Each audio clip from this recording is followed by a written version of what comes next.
Hello, everybody, and welcome back to another episode of the Daily Crypto News. And today, I want to talk with you guys about the Fed and plan. And my question of today is, if XRP were to hit 1 cent, would you buy more? And if XRP were to hit $10, would you sell it all? Let me know in the comment section down below what you think and what you would do, and let's get on with the video. So I think it's important that before we start, go ahead and grab your popcorn, go ahead and take a little bit of a leak first, because it's going to get heavy, it's going to get philosophical, and some really hard facts. Because the end game here is all in our vision. We know what's happening, we know what's coming, and it's really something to think about. And by the way, if you are enjoying the Daily Crypto News, support the channel by pressing the like button and subscribe. And yes, I'll be reading a lot here, as it's some important stuff that I think all of you must know. And if I tell you guys to read it, a lot of you guys won't, so I'll do the job. I can summarize it. However, I think it's important to get all the nitty-gritty facts here, and I don't normally tend to do it, but today, oh yes, we are. Fed Chairman Jerome Powell has urged Congress to continue offering its record-breaking support. The pattern of debt increase over the past 10 years has left the Fed balance sheet deeply underwater. QE, also known as quantitative easing, and other practices may drive inflation pressure in the future. And that is all under the title of From Global Recession to Global Depression, the Fed End Game. And now, one of the most important things to note, which was also noted in the Genesis block of Bitcoin, was really why Bitcoin was once created. And it was basically because of the second bank bailout that was kind of common in the early January of 2009. Nakamoto's analysis had shown him that central bank meddling would leave entire nations without a trustworthy currency. Extensive bailouts that massively increased federal balance sheets were by Nakamoto's standards untenable. 2008 and the rise of QE. The change in policy was most keenly felt immediately after the crisis that shook the world over in 2008, caused by the overconfidence in the stability of mortgage-backed securities. Banks found themselves overextended on assets that suddenly became worthless. This part, of course, refers as well, if you guys have seen it, to The Big Short. If you guys have seen it, you know exactly what I'm talking about here. If you haven't, it's basically they got themselves some new AAA rated mixes or kind of bundles of mortgages, causing the kind of the bank guys and real estate agents and everybody to just give out mortgages as much as possible because it earned them money. And what kind of happened is, in the end, because the bundles were so ridiculously high, it was a AAA rating, but the individuals, they were like a C, if that's even possible in that anymore, like, and B and maybe double B, and you guys get me, just all really higher risk ones. And so these whole plans should have been maybe B instead of AAA.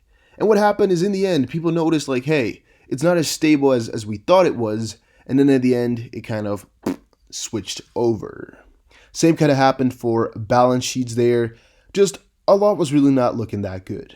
And in the wake of the crisis, George W. Bush signed the Emergency Economic Stabilization Act, EESA, very, very popular back in the day, not as talked about anymore right now, with the full approval of the Treasury Secretary Henry Paulson.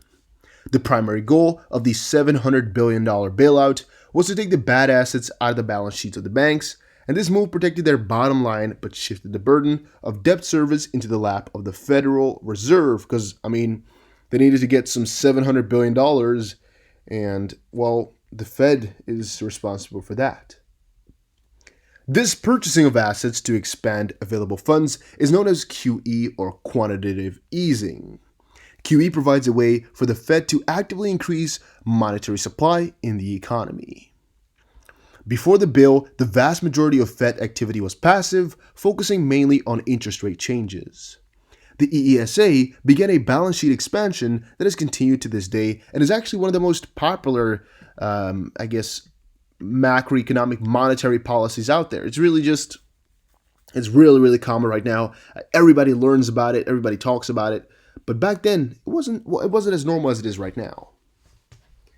The crisis caused the Fed to increase its asset purchases from $870 billion to $4.5 trillion. And the FOMC balance sheet normalization program between October 2007 and August 2017, and August 2019 did, however, temporarily trim assets down to under $3.8 trillion. And of course, having said a little bit of that, because you guys must already be wondering exactly where is this story going to, or what are we talking about here? Well, in the end here, it's kind of a story about why Bitcoin was created to a certain degree, but also why people really have some doubt in their government a little bit, and why it's all kind of unstable to a certain degree, and also everything is kind of on a thread, on a small little thread and needle, and not as stable as some might expect. And in the end, this could be really, really good for both Bitcoin and for XRP. I would say for Bitcoin, the best part about it all is, well, it was created specifically for this, right? Whenever people lose their faith in a central authority, or people really don't know where to put their money into, or they're kind of afraid everything is going to become worthless, they go for assets that will always stay valid and valuable, like, for example, gold is right now. Bitcoin could be a second. The same thing would kind of go for XRP, because at this point, XRP is as simple to use as a currency, but it is not a currency, if you guys get me. It's not like a US dollar, because there's no central authority. So even if the US were to do some crazy QE, the Fed were to do some crazy QE, XRP would still do pretty damn good. And thus, crypto in that regard is really one of the better solutions to this whole problem for what people can hold. XRP, for example, can really hold its value quite well if the US dollar were to just fade away completely, because, well, why not, right? Why would it lose its value? People will still invest like crazy. People will put a lot of their US dollars into it, and even if US dollars lose their value, people will still hold on to XRP. The only thing that changes and becomes a little bit strange is like how much XRP will be worth in comparison to US dollar. Because if US dollar goes down like crazy, a small amount of XRP could maybe buy you a lot of dollars, right? Maybe that would really, really become kind of strange. But in the end, these are all talking about worst case and heaviest case scenarios. A new normal. This QE practice has continued to the present day, as we just saw before. And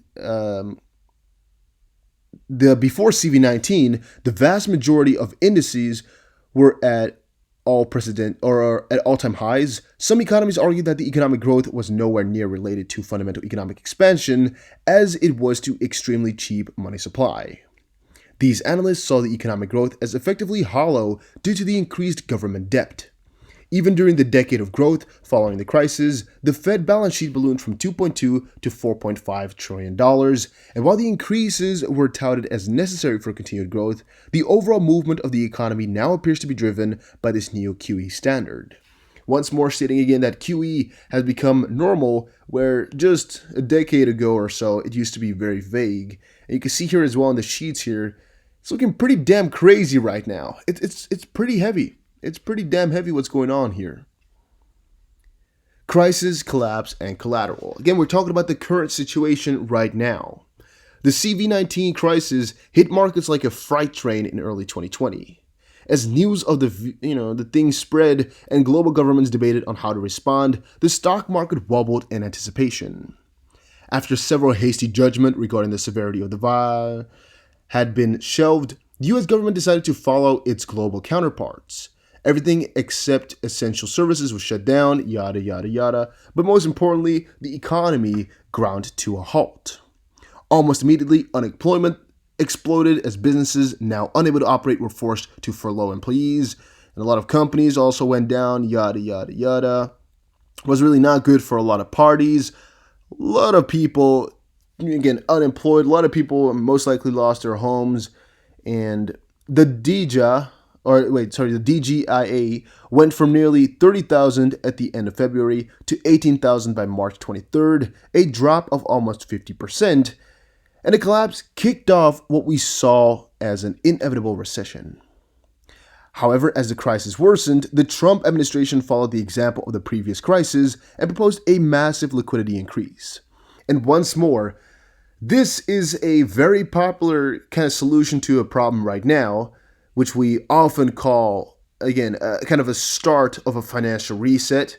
Why is that so? Well, they're putting in a ton of freaking money, right? And once they put in those huge numbers of money, well, people start to lose their faith in that money, because where are they getting all the money from? They're printing it out of thin air, or what? What's happening there? What's the Fed doing that's grabbing all this money?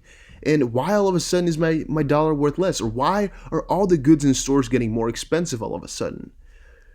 Once that ball starts to really roll for people, it could be because of the huge amount of money being added that people lose their faith in either the dollar or in their leaders, in this case, the US government, right? Or possibly the Fed. Either then they could lose faith in, which would be a pretty damn big issue. And now one thing I've been told, and I want to know you guys' opinion about this, is that this whole debate that's going on for the last couple of weeks after, G. Floyd thing happened, some are saying that that's all being done right now so that the people over in America won't unite, and so nothing bigger will happen. If you guys get my drift here, they won't unite because all these parties are now being separated. I want to know you guys' opinion on that one as well, what you think about that. And that is because, well, they don't want a financial reset or anything like that to happen, because that would most likely hurt their wallets a little bit. On the contrary, some are saying they want the financial reset because it will make them rich. There's two sides to that. I'll come onto that a little bit later, hopefully. The need was primarily due to the fact that, according to the Fed estimates, nearly 40% of Americans could not cover the one-time $400 crisis. The nearly 40% of Americans could not cover a one-time $400 crisis. Treasury Secretary Steven Mnuchin, you guys really corrected me on that one. I always like to say Mnuchin because, I don't know, that's kind of what it feels like it would sound like to me. But you guys said it's Mnuchin, I believe, or Mnuchin, and say it like that, and I'll try to.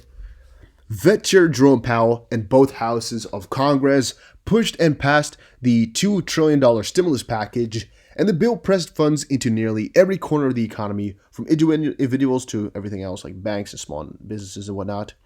This bill took the Fed's balance sheet into orbit, with funds moving from just over $4 trillion to well over $7 trillion in a matter of days. Just look at that right here, guys. That's a freaking ton of money. And I bet you that most people are not talking or thinking about this stuff right now, how much money is being pumped into it, and how what type of verge we are right now, what type of edge. We're really on the brink of something bigger happening here. The financial reset, it's closer than a lot of people might expect. $7 trillion. It's even hard to just imagine how much that is, and how much of a change really that is as well. Many saw the actions as necessary to protect American well-being. Others, though, saw the payout as an act of political collateral during an election year, which is, again, another thought about it all. Some are saying, again, that this is all being done for the greater good, but some are saying it's not being done for the greater good. It's being done for the upper good, so to speak. They're trying to get some money milking out of this one. Explosive supply and inflation. And then, again, this part is actually where the whole story kind of comes to a conclusion, because explosive supply and inflation is where people start to feel all this stuff in their wallets and on their own. Because really, when we're talking about numbers here, if the supply were to be $2, $10, $50, $1,000 trillion, I believe 99% of the people don't know what it would be normally, or what it would have to look like for it to be normal, or really what an increase or decrease in supply actually does for you. Because a lot of these guys were like, hey, stimulus check, nice, right? But think about the bigger picture here. Why are they giving you that? And what's the bigger picture? What is it going to do for me? What's been going on? And that's where I'm thinking, again, if they were to think more clearly, they would go for an option like Bitcoin or something like that. And they would maybe invest all the money they have left in something that's really kind of safe. And why? Well, let's look a little bit into it. The overarching concern regarding the Fed's balance sheet is not actually related to the debt. However, the Fed can hold the liability and could ostensibly begin reducing it, because that's how it's always being done. But in this case, it's a lot of money, right? However, the funds that appear as debt on the Fed ledger are actually liquidity in the marketplace. Again, liquidity, always thinking exactly about XRP, by the way. More than $7 trillion have entered the US economy in the last 10 years, while US GDP only amounts to $20 trillion. More than 1/3 of the GDP has been effectively leveraged using the Fed. So a lot of the money that's, the GDP is all the final produced goods in a year in the nation or domestically. A third of that has just entered into the economy, basically rendering a lot of what you guys do, a lot of what you built there, kind of rendering it useless because you can just add it. They just added that money, even though there's really there's no backing for it, kind of. Like, that's at least how I'm seeing it here. The danger of this policy is that these massive liquidity increases are addictive. Even Secretary Mnuchin has stated that the market is now addictive to stimulus, or addicted. Stock price increases during times of absolute crisis reveal that the market is moving not based on fundamentals, but based on free money. And that's where I kind of can already conclude my story here. Stock prices, and I repeat again, stock prices increases during times of absolute crisis, kind of like we are in right now, reveal that the market is moving money not based on fundamentals, but based on free money. And that's exactly what's happening right now. I personally believe here, a lot of these guys are not seeing the bigger picture just quite yet. They don't believe what's going on, and they're not seeing exactly why Bitcoin and crypto in general has been created, and why it's actually so good in times like this. There's such a chance, and again, maybe chances are not even that big, but in comparison to normal, there's such a huge chance that something is going to happen one of these days. A crisis, as I've told you guys before. However, how long does it take between crises, right? Maybe 9 to 12 years. How long have we been now without one? 12 years. And if I check back into my little book, I don't have it with me right now, but just type in, world recessions or U.S. recessions or something like that, you'll find that most likely it will be not more than 11 years for the last couple, like 100 or so that we noted. It will never be more than 11 years between recessions. Right now, we're already 12 into that. My thought about it is coming, because it has to. Otherwise, you don't have a healthy economy if there's never a recession. It can't keep going up. It doesn't work that way. It won't happen. It can't happen. And thus, at one point, it's going to switch over. And right now, the whole philosophy is just built upon free money, but people are not realizing yet what it does to their wallet. And people are not realizing exactly why crypto was made for these types of scenarios. One other part here, I've been hearing a lot about liquidity traps as well, and a lot about Nostrovostro systems and all that type of stuff, which XRP can fix as well. I don't think it's really relevant to the story, but some are attaching it to the whole Trump philosophy with Q and whatnot. I've been hearing a lot about that as well. But to go a little bit further, as investors drink the stimulus Kool-Aid, yes, they're doing that like crazy right now, the concept of value becomes effectively meaningless. I've told you guys earlier today about value investing into XRP, right? I've told you exactly how I think investing into XRP is investing into value. Not because, well, at least I should say it kind of is a currency, but it's also kind of not. And the reason I think whenever you're investing into XRP, it's value investing, or at least investing into a very powerful value type of thing, is because of all the use cases it has and all the potential for it in the future. Even though to a certain degree it's a currency, which is never really thought about as a kind of a value asset, because it's a valuating asset. It values things, but it's not something that, increases like stocks, if you guys get me, with the type of use case. You don't generally see currencies with that property. In theory, it does.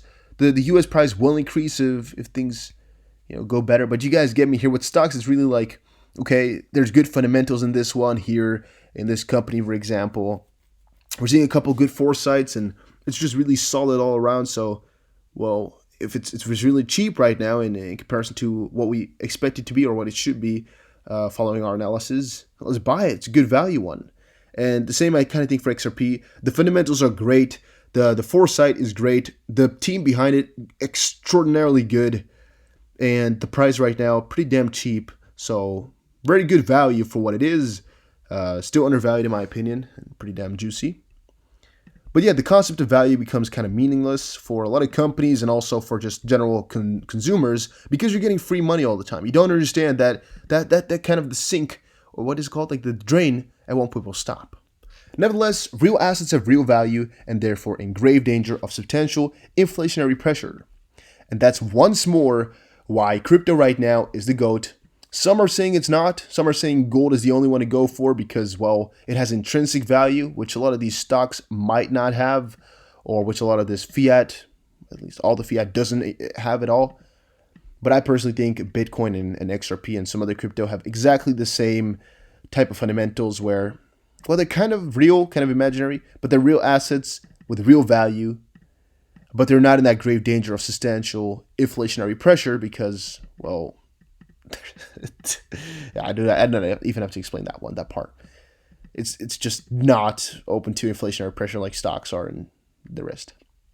No change coming. Nevertheless, despite the profound dangers, Fed Chair Jerome Powell has continued to urge Congress to stay the course. His statements this week included an appeal for continued fiscal support. I do think it would be appropriate to think about continuing support for people who are newly out of work and for smaller businesses who are struggling. The economy is just now beginning to recover. It's a critical phase, and I think support would do well placed at this time. While the long-term effects of the stimulus remain unknown, the policies revealed that Satoshi's understanding of the crisis in 2009, was spot on. The federal bailout program shows no sign of letting up anytime soon. And I'll just quickly, again, reiterate that part by looking at the start here, at which Satoshi's kind of motives were explained. Satoshi Nakamoto famously quoted the Times in the Genesis block of Bitcoin. The message showed that the government was on the brink of a second bailout early in January 2009. Nakamoto's analysis had shown him that the central bank meddling would leave entire nations without a trustworthy currency. Extensive bailouts that massively increased federal balance sheets were, by Nakamoto's standards, untenable. I don't know exactly how you pronounce that word. Basically, what Satoshi expected or kind of explained to us 11/12 years ago is really what's happening right now. It's really why crypto was created here. And it's also one of the goals why XRP is right here, right now as we speak. You know, mostly Bitcoin, but you can also see the same thing going on for XRP and some other coins. They're here because of at least one trustworthy at this point party that might fall out at one point in the future. And that's, again, when we're talking about the financial reset, how I'm always liking to think about it is the current system of sending payments, receiving payments, all of that, it's very frictionful. It takes a lot of time. For example, now stimulus payment checks took a lot of time to get through the mail, right? And it's still the traditional mail. It takes it's full of friction. It's very stupid. And also, there's huge balance sheets right now, a huge amount of money being put in, and everything is kind of strange. It's all kind of messed up.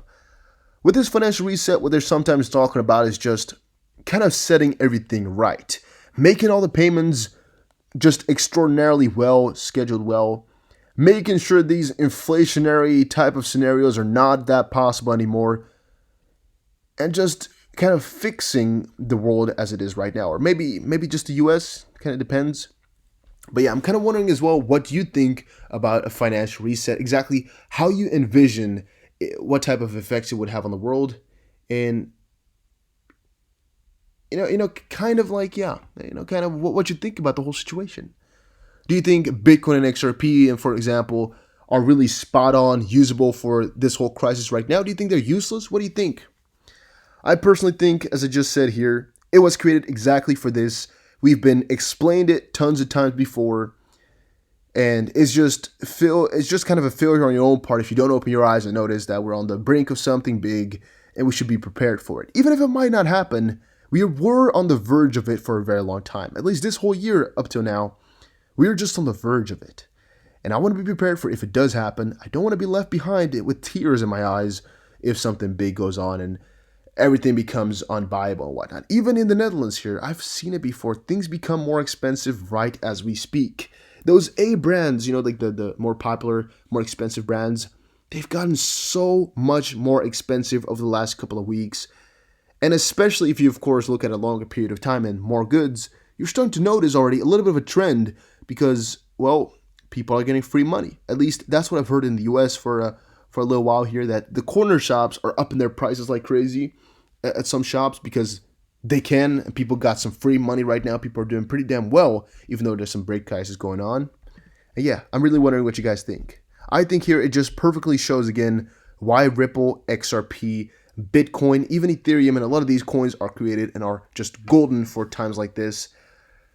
Because it could be that this trustworthy currency that we all know and love, the US dollar, is not going to hold on. And I'm prepared to go for the next currency out there, which may as well be one of the crypto ones.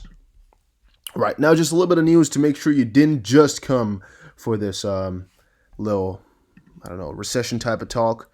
Fraud alert announced as Plus token moves almost 285 million XRP. BitThump Analytics, I just opened that by accident.